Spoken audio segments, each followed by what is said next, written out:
Road Warrior back here. Continuing on with my lure series, I wanted to kind of conclude here with I'm not going to cover bass jigs because it's pretty self-explanatory, but in the event that you didn't watch any other video, the bass jigs can come in all kinds of different sizes as well as jig heads. It's pretty self-explanatory. You can run it without a pairing or not, that sort of thing. But if you didn't know, obviously just clip through, that sort of thing. Now moving on, the more important thing that I wanted to cover was same thing kind of with your jig heads, guys. I know that's pretty self-explanatory, but same thing. Just know your sizes for different applications, that sort of thing. Obviously, if you're going for a small fish, put on a small jig head, so on and so forth. That's pretty self-explanatory. But what I wanted to get into is the Carolina rigs, Texas rigs, that sort of thing. So let's kind of go to the shop, and on the event that you didn't know this, I just wanted to kind of show you kind of how to set these up. So basically what you're going to want to do is go over to your terminal tackle. From here you got all kinds of different options. The main thing I'll explain to you and I'll kind of show you in a lot of the upcoming clips is, the Carolina rig is very similar to your Texas rig on how it's going to respond to that sort of thing. Kind of why I looked in real life is, like if you're hooking a plastic worm or something like that, usually a Carolina rig, the hook will actually go through the plastic and kind of be exposed, to whereas maybe a Texas rig, it hooks through the actual soft plastic and then back into it as well. So they kind of swim the same for the most part. Now I will tell you, and I'll show you some upcoming clips, a perfect example of why I don't like the three-way rigs.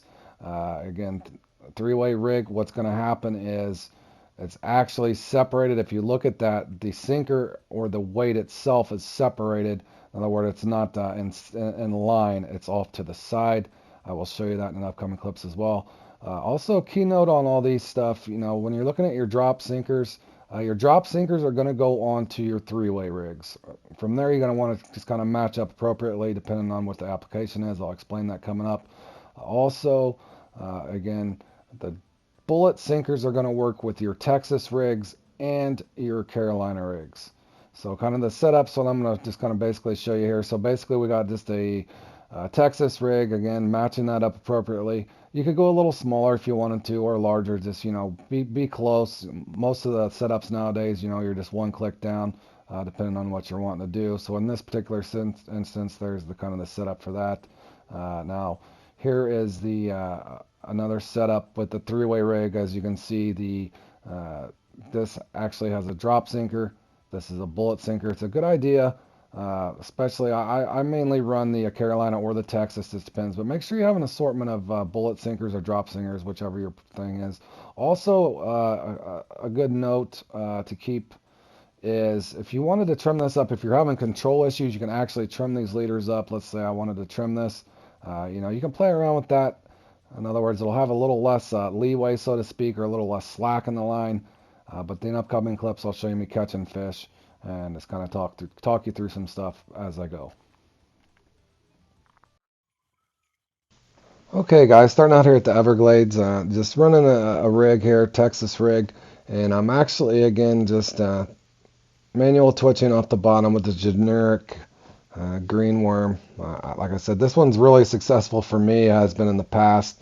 I'm trying to throw up a bunch of lures that I know that work for even the lower level people that I know that's proven themselves to me throughout this video for the most part, other than a couple different plastics. Now there's so many plastics you can choose from throughout the game.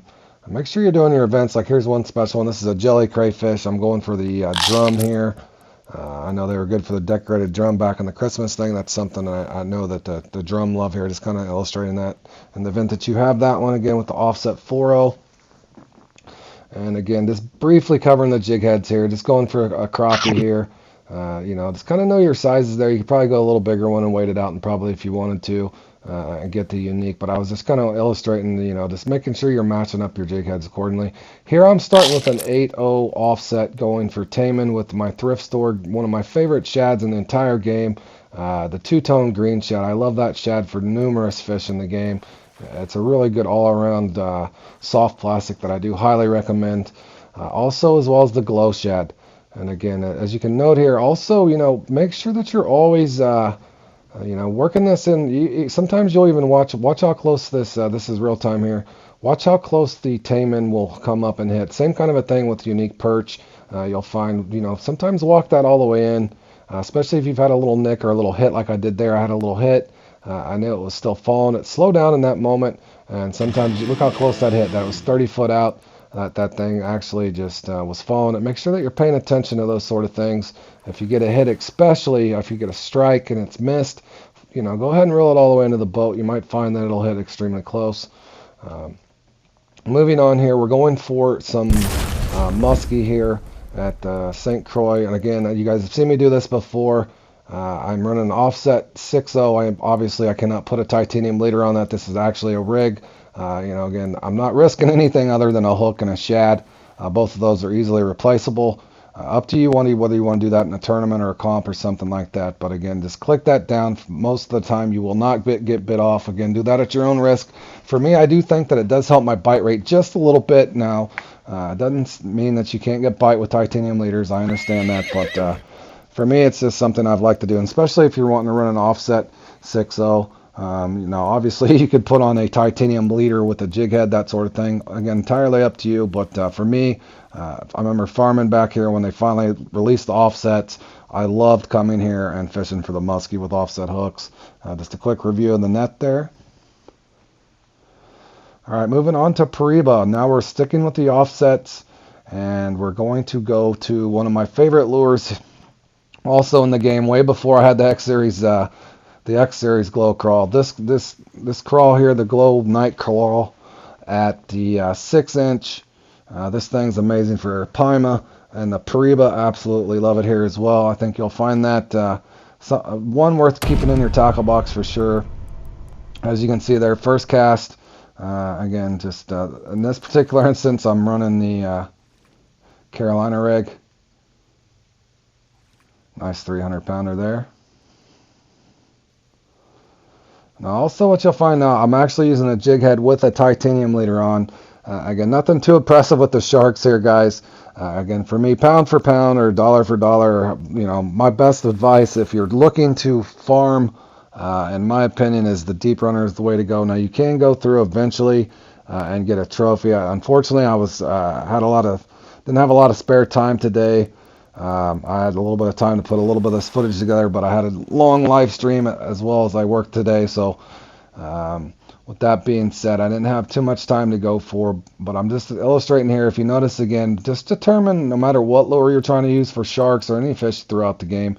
As you can see, once again, in this particular peak, the shark or down there near the bottom.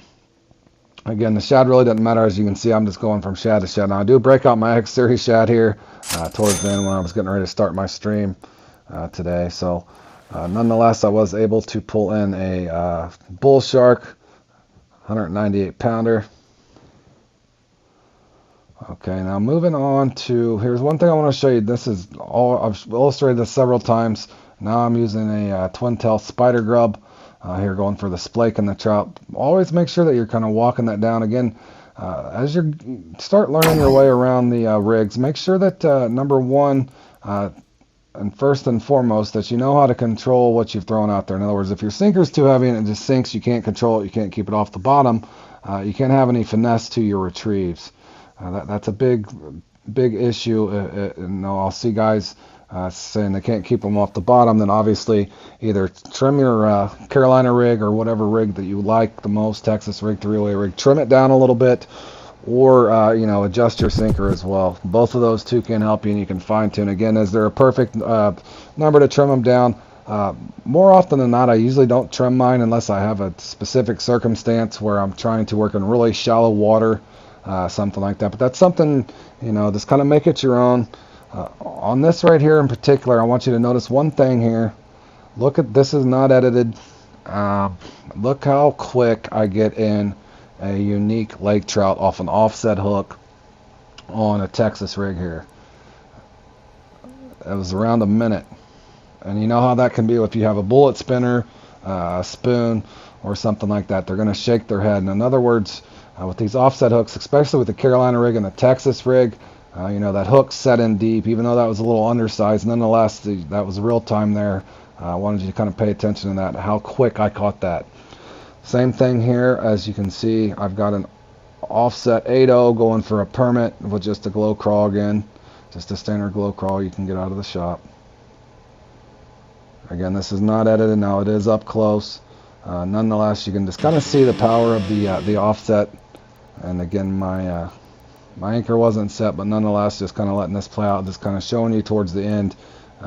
When you go for big fish, I've noticed especially the three-way rigs themselves, it just takes so long to get the fish in. Again, I wanted to put this up just to kind of show you, number one, trying to save you time on lure selections of that thing, especially some of the newer guys coming in the game. I don't want you to feel like just because you don't have all the X Series gear yet, you can't. Again, now look at that. As you can see, I'm swinging that around to show you. You see how that sinkers to the side? That's a three-way rig. Now here's a Texas rig or Carolina rig. You see how the line's just straight? Just kind of looking at the difference between the two. Showing you that there. That's with the drop sinker. Now watch this. This is what's absolutely horrible. I'm going for trying to show you here what a fight's going to be like here. Now this is not me just playing games. Look at the timestamp when I first hooked this fish. This was actually pretty excruciating for me, to say the least. Very, very frustrating, and I think you might find this as well. It's almost like fighting with a barbless jig head, or sometimes even the trophy flat spoon. If you've ever hooked into a decent sized perch at the waterfall with a flat spoon, if you're not familiar with the three-way rigs, this is what you're going to expect. I try to fight this thing, as you can see. I'm just kind of showing you the difference on how much it'll bounce around. This takes for me seemed to be an eternity. I don't want to stretch it out too far, but I'm just going to show you upcoming clips and just kind of shut up for a second and watch how frustrating this can actually be. Again, paying attention to that timestamp. Again, trying to save you guys time later on. But just kind of watch here through periods of this fight.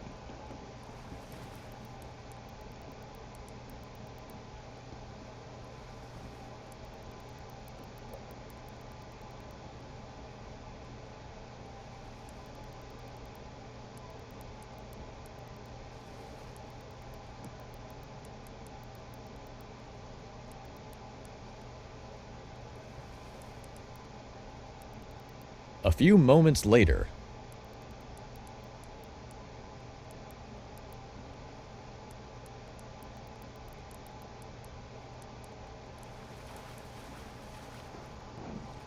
And to top it off, it was just a trophy. Now watch this real time with just a Carolina rig or a Texas rig, and you'll kind of see the difference. This is real time. Now watch how quick. And that was a trophy I just caught with the three-way rig. Again, I wanted to illustrate this to save you guys the torture. Again, feel free to experiment for yourself, maybe on the smaller species throughout the game. But I can tell you don't want to try to catch shark, and you definitely don't want to catch Nile perch with the three-way rig. In conclusion, as far as all the plastics, again, there's such a different assortment. Big recommendation I would say is, make sure you participate in your events. There's a lot of good Sophic plastics out there. The jelly shad, the rainbow grub. There's so many different things. Make sure you're participating in events and at least open up your pumpkins, presents, leprechaun stuff, all that stuff. I hope this helps you guys out, and we'll see you in the next one.